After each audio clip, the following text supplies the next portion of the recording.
Hi everyone, William here with the Grand Duke Dmitri Diary series. We're in 1915. I don't know if you can hear it. There's some power tool being used in the background, but I don't think it's too obtrusive. So hopefully it will stay that way. Our recap from yesterday, we had just a kind of a pleasant day spent between the yacht club and the hotel Astoria, and the yacht club is kind of Dimitri's foundational place in Petrograd, but the hotel Astoria, it seems like, was the other pole. Home, the yacht club, and the hotel Astoria, and especially with Shagubatov's presence, with his adjutant there. Okay, our cast today is another large one. We have Polyakov, Shagubatov, Olia Mark, Edek Karhanova, Grand Duke Paul, a woman referred to as Mamasha Kleinmichel, Olga Serebryakova, Olga Kreutz, Ella Benkendorf, and two unknowns named Kavalyanaya and Christianov. So, wow. I have to admit, I'm particularly tired today, and so I did not go too far in trying to track down the people here that I don't already know. But anyway, let's go forward. It's the 18th of February / the 3rd of March. We're in Petrograd at Nevsky 41. It's a very cold day, -8, and clear, but windy. And here we go. I didn't get out of bed until noon, but I woke up at 10 o'clock. I slept well. My nose isn't painful, but it's sensitive. Polyakov came by around 1 o'clock to look at my nose. I confessed to him that all kinds of nasty things were coming out of it, along with blood, but he says that that's the way it should be. I lunched with Shagubatov at the Astoria. There were quite a few people. Afterwards, I went to the club and played billiards there, but very badly. Around 4 o'clock, I went home briefly to change, then went to Olya Mark's place for tea. Karhanova was there. The three of us had a very nice time. I went home at 5:30, and at 6:45 went to Tsarskaya to have dinner with Papa. The other guests were Mamashka Kleinmichel, Olga Serebryakov, and Olga Kreutz. It was a real bore and pointless. I took the 10:07 train home, stopped by the club and played billiards, then went to the Astoria and had supper with Ella Benkendorf and Kavalyanaya. We took a private room. Christianov also came. He sang for us. It was fun. I've often wondered if Dmitri was a little bit OCD. I see some of that in his childhood. Maybe it wasn't a neurological thing so much as kind of a response to his rather unstable childhood, maybe. And, maybe there was an inherited element to it because he was very much like his father in that respect. Yeah, so again, as I said before, we've got the yacht club, we've got the Astoria, and we've got Shagubatov as kind of the anchoring figures and institutions that are sort of keeping him feeling secure. Okay.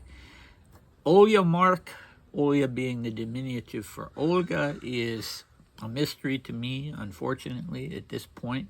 Clearly, she's a person who has her own place in Petrograd, but she's palling around with Karhanova, this Armenian woman. I Russified Armenian, and I used as the thumbnail picture yesterday a really lovely painting of her.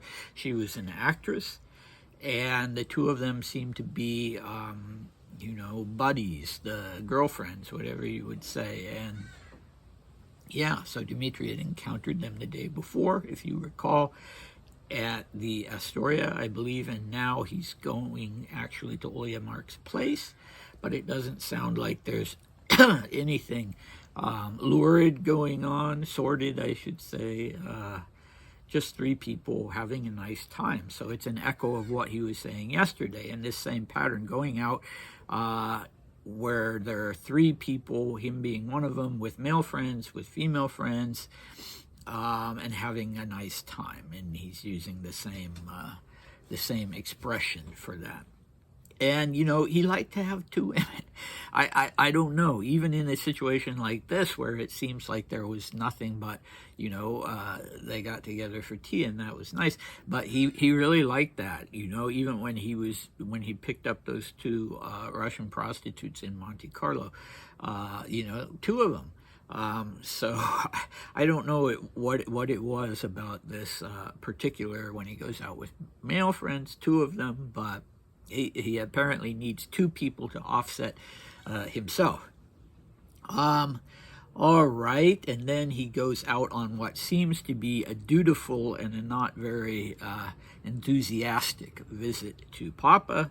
His father is living, you know, just a short distance away in Tsarskaya Selo. His father came to visit him when he was under the weather from the operation, so he needs to go and be a good son and do that. But clearly he's not, he didn't enjoy it very much. So Mamasha, Mamashka, Mamachka, these are all pet names for mother, kind of like mommy or mumsy or something like that.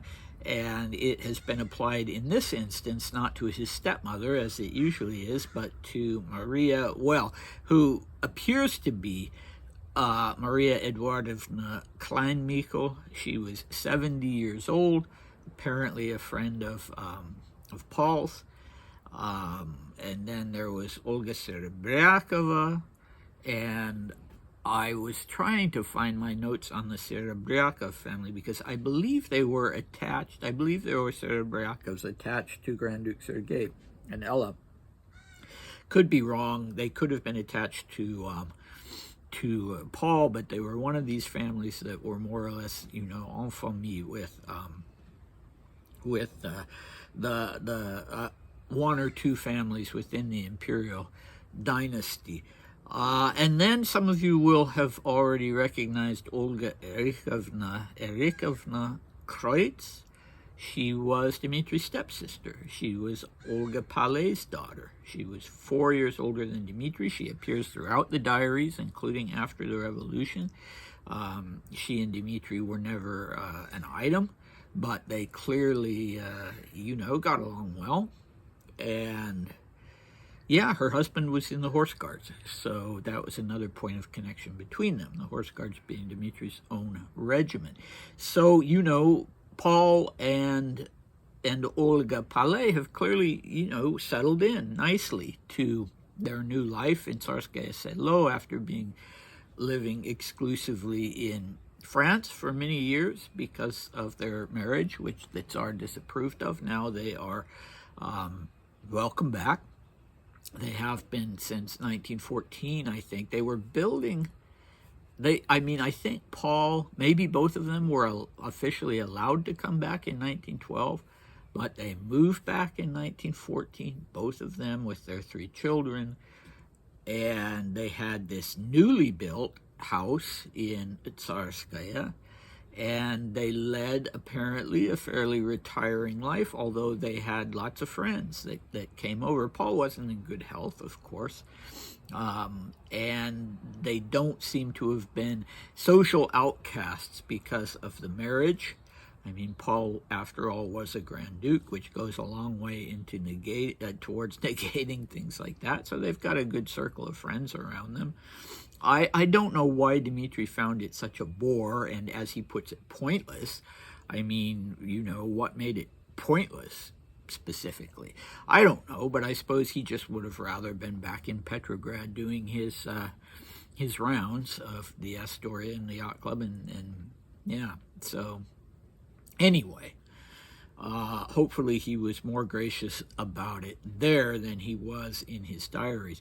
So then he goes off, he takes the 10:07 train back to Petrograd, and he goes to the Astoria. And there he meets up with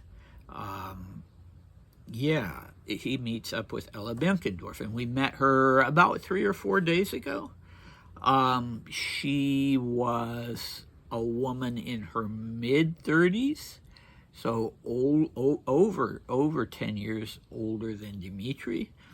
Where had he met up with her before? I think, yeah, he met with her in passing at Medved when he was out on the town that evening. That he was going to all kinds of places, and he mentions that he ran into her. So now, in the course of running into her, apparently they arranged to get together.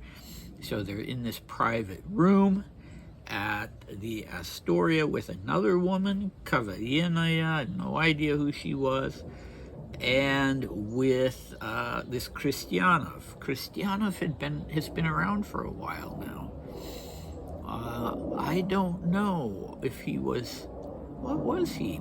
Dmitri doesn't say if he was a military man or not. I need to look somewhere. I have a list of the officers at that time of the horse guards.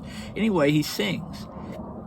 Whether for a living or whether it's just in this Russian tradition, especially with guards officers, of singing gypsy songs and playing the guitar.